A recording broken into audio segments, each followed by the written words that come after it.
Good morning, everyone, and welcome to my YouTube channel. This is Divine Phoenix here, joining you on this beautiful Thursday morning. The sun is shining, the birds are chirping, and I hope you guys are all doing well.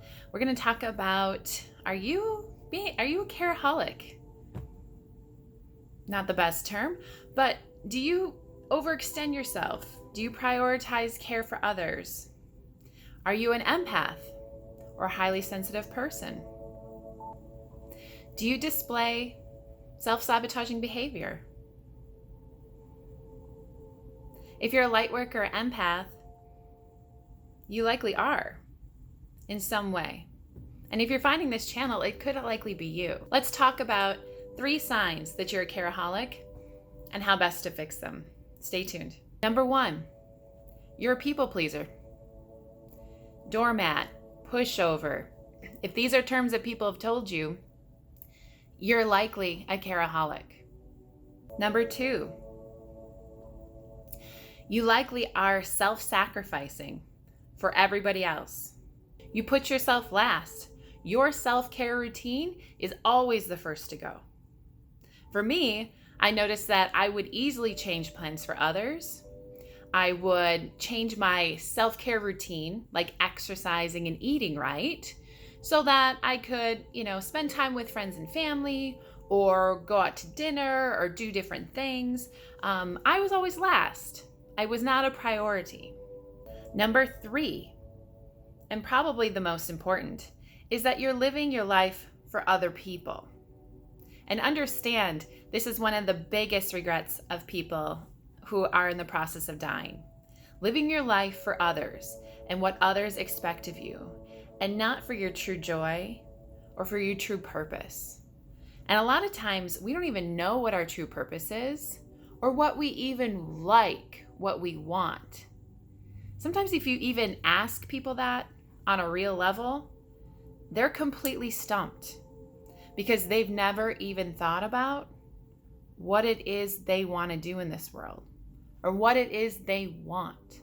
Now that we've discussed some quick and easy signs, if you're a careaholic and having some self-sabotaging behavior, how do we fix it? Well, number 1 is to become the watcher and the observer. Find out what you're doing. Find out what your behaviors are. What is your programming? What are your defaults? You can't fix anything if you don't know about it. So you have to be honest. You have to be genuine. You have to have a curiosity about yourself and not judge yourself for the actions and behaviors that you find. Just acknowledge them, be aware of them, and understand your tendencies. But don't demonize them. Don't berate yourself. That won't get you anywhere. Number 2, understand that deep inside, you're getting a benefit from this behavior. Hard to take in. It's a tough pill. But if you look at it honestly, you're gaining something by this self-sabotaging behavior, by being a careaholic. You're trying to be the fix-it person. You're trying to be the caregiver. You get to be the person that everybody turns to in your friends and family's network. You get a form of identity. It's an ego stroke. So you need to be aware that there is some kind of gain. It might not be the type that you're expecting, but there is some kind of win in there for you. Otherwise, you wouldn't be doing it. And number 3 is shadow work. And you might have heard this from other videos, and it's not the most pleasant thing to be doing, but it's incredibly crucial.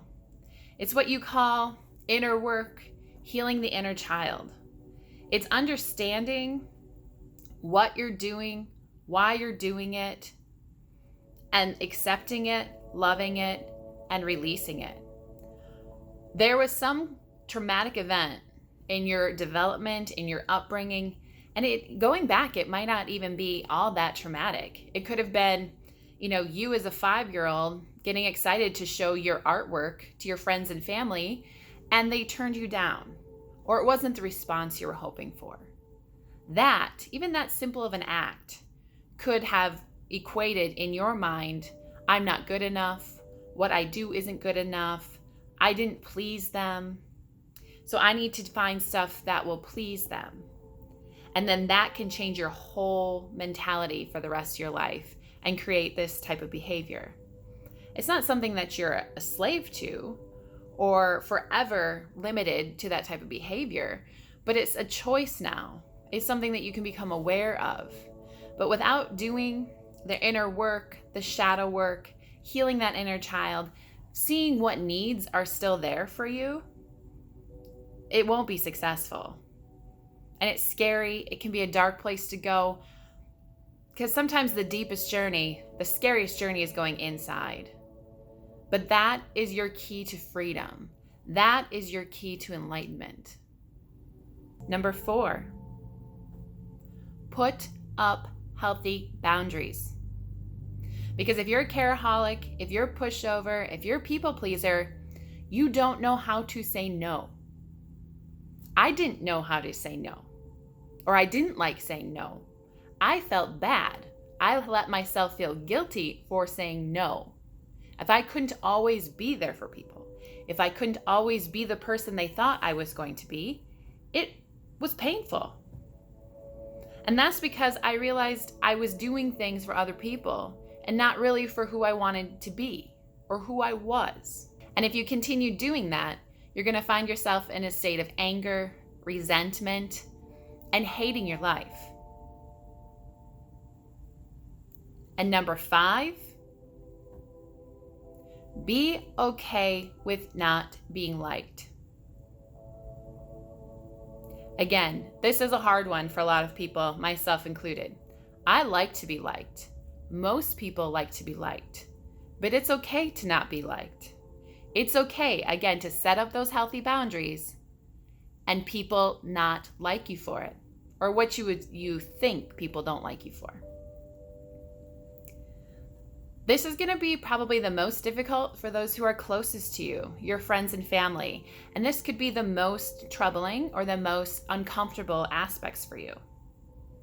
They've known you to be a certain way your entire life. They've known your behaviors, known your traits, and then all of a sudden you're doing something different?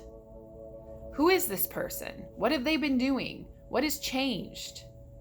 And it can make them their discomfort and their being uncomfortable can also almost be projected onto you. But don't take it personally. Be who you truly are.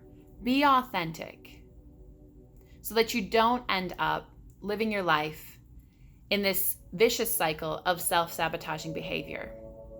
Because ultimately, the true love of your life is yourself. Your inner child is just waiting for you to love it. It's really not looking from the love from other people. It's really just looking from the love from you. So when you can provide that, when you can love yourself, accept yourself, the good, dark, bad, ugly, beautiful, perfectly imperfect aspects of yourself, that's when you're going to find inner purpose. And that's when you're going to stop this self-sabotaging behavior. Because you are finally deeming yourself worthy enough to be loved. And once you get there, you're unstoppable. Divine Phoenix here. Please like, subscribe, share this with as many people as you possibly can. This is a great message, a huge one, a huge life lesson to be learned. I love you all. Remember, be the change you want to see in this world. You are loved. You are love. Namaste.